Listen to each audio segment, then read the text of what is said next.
Hello students, welcome to my channel. तो आज मैं आपको कराने जा रही हूँ यूनिवर्सिटी सीरीज़ का एक most important question which is blood urea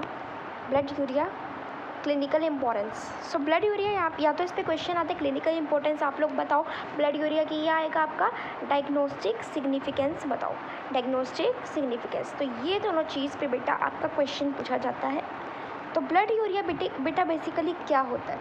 healthy people के अंदर देखो, जो लोग हेल्दी होते हैं, सो नॉर्मल ब्लड की कंसंट्रेशन कितनी होती है? 10 से 40 mg पर DL होती है।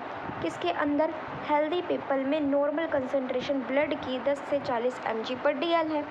अब हायर प्रोटीन इंटेक करोगे मार्जिनली, तो वो आपका क्या इंक्रीज़ करेगा? Blood urea level. जब आपने प्रोटीन का इंटेक ज़्यादा किया तो ब्लड यूरिया का लेवल भी क्या हो गया? इंक्रीज़ हो गया। However this is well with in normal range में ये वेल रहेगा। सो हेल्दी पीपल के अंदर बेटा ब्लड यूरिया की कंसंट्रेशन कितनी है? 10 से 40 mg पर DL। फिर उसके बाद क्या होगा? Higher protein intake marginally increases the blood urea level well within the normal range. उसके बाद क्या है? उसके बाद है अबाउट 15 से 30 gram of urea, 15 to 30 grams of urea, मतलब 7 to 15 grams of nitrogen is excreted in urine per day. 7 to 15 gram of nitrogen या 15 से 30 ग्राम ऑफ यूरिया एक्सक्रीटेड होता है यूरिन में पर डे। अब आ जाता है blood urea estimation is widely use as a screening test. जो ब्लड यूरिया की एस्टिमेशन है वो वाइडली कैसे यूज़ होती है? As a screening test. किसके लिए? For evaluation of the kidney renal function. So blood urea का जो एस्टिमेशन है वो स्क्रीनिंग टेस्ट के लिए होता है, किडनी या रीनल फंक्शन के एवेल्युएशन के लिए। It is estimated in the laboratory. ये लेबोरेटरी में एस्टिमेटेड होता है आइदर किससे? बाय यूरिएज से, method of the diacetyl monoxime procedure. ठीक है, ये क्या होता है? एस्टिमेटेड होता है लेबोरेटरी में आइदर किससे? आइदर जो यूरिएज से या DAM से। DAM stand for diacetyl monoxime. ठीक है, अब हम बात करते हैं इस प्रोसीजर से। टर्म यूरेमिया का मतलब क्या होता है बेटा? यूरेमिया मतलब यूरिया का लेवल एलिवेट हो गया। किसकी वजह से? रीनल फेलियर की वजह से। एजोटीमिया का मतलब होता है वो कंडीशन जिसके अंदर हमारा ब्लड यूरिया के अंदर एलिवेशन हो जाता है। अदर नाइट्रोजन मेटाबोलाइट्स में भी वो एलिवेशन हो जाता है। ठीक है, विच मे और may not be associated with renal disease, जो रीनल डिसीज़ के साथ एसोसिएटेड हो भी सकते हैं और नहीं भी हो सकते। अब एलिवेशन इन ब्लड यूरिया में भी ब्रॉडली क्लासिफाइड इनटू 3 कैटेगरीज। एक आ जाएगा प्री रीनल, एक रीनल और एक पोस्ट रीनल। प्री रीनल के अंदर क्या होगा? ये एसोसिएटेड होगा with increased protein breakdown. Protein breakdown के साथ क्या हो जाएगा? ये एसोसिएटेड होगा, ये ऑब्जर्व्ड होगा after major surgery, prolonged fever, diabetic coma और थायरोटॉक्सिकोसिस। सो प्री रीनल में क्या होगा बेटा? हमारा जो इंक्रीज हो जाएगा प्रोटीन ब्रेकडाउन, प्रोटीन टूटेगा और ऑब्जर्व्ड हो जाएगा एज ऑब्जर्व्ड ऑफन। किस के अंदर? प्री रीनल में तो प्रोटीन ब्रेकडाउन होगा, ये किसके अंदर ऑब्जर्व्ड होगा? ये हमारा मेजर सर्जरी में, प्रोलॉन्ग्ड फीवर में, डायबिटिक कोमा में और थायरोटॉक्सिकोसिस के अंदर हो जाएगा। ल्यूकेमिया और कौन सा है? ब्लीडिंग डिसऑर्डर्स, इसके अंदर भी हमारा एलिवेटेड हो जाता है यूरिया, ब्लड यूरिया। अब रीनल डिसीज़ क्या होंगे? जैसे कि हमारे पास एक्यूट ग्लोमेरुलोनेफ्राइटिस आ गई, क्रोनिक नेफ्राइटिस आ गई, नेफ्रोस्क्लेरोसिस आ गई और पॉलीसिस्टिक किडनी आ गई। ये डिसऑर्डर्स आ गए हैं।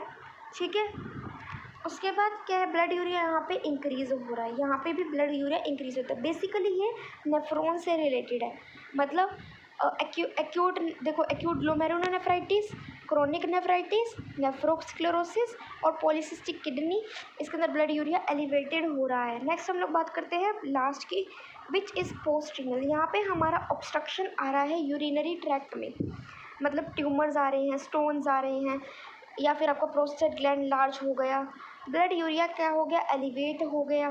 This is due to increase reabsorption of urea from the renal tubules. Renal tubules से यूरिया का रीअब्जॉर्प्शन इंक्रीज हो गया, इसकी वजह से ये हो रहा है।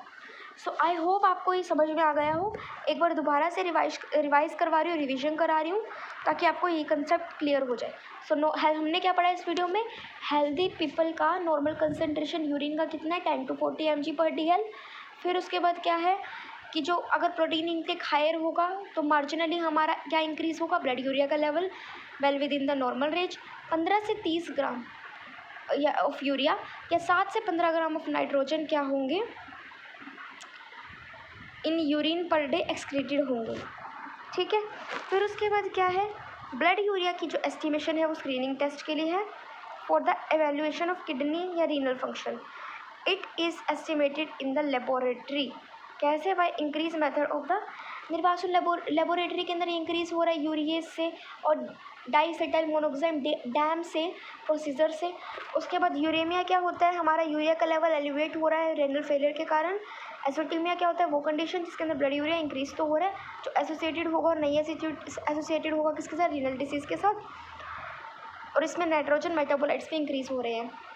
फिर ल्यूकेमिया के अंदर एलिवेशन हो रहा है, ब्लीडिंग डिसऑर्डर्स में हो रहा है, ब्लड यूरिया इंक्रीज हो रहा है।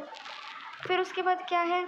हमारी 3 कैटेगराइज में elevation in the blood urea हो रहा है, प्री रीनल, रीनल और पोस्ट रीनल। प्री रीनल के अंदर क्या होता है?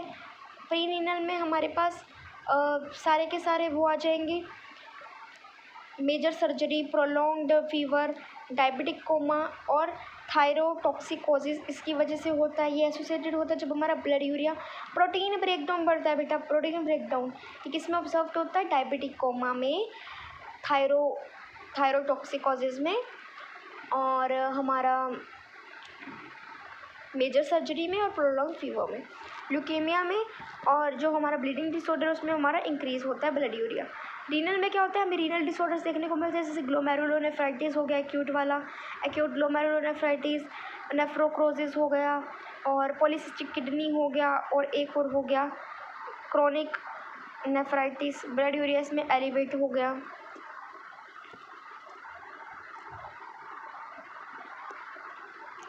फिर पोस्ट सर्जरी में ऑब्स्ट्रक्शन आ गया हमारे पास, जैसे कि गोल स्टोन्स हो गया, ट्यूमर्स हो गया, यूरिनरी ट्रैक्ट में ऑब्स्ट्रक्शन आ गया। फिर पोस्टेड ग्लैंड का एनलार्जमेंट हो गया, ब्लड यूरिया यहाँ पे एलिवेट हो गया, यहाँ पे इंक्रीज रीअब्जॉर्प्शन ऑफ यूरिया हो गया from the renal tubules.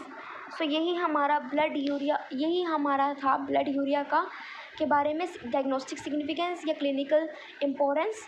And I hope आपको ये वीडियो समझ में आई हो। Thank you so much for watching. Bye.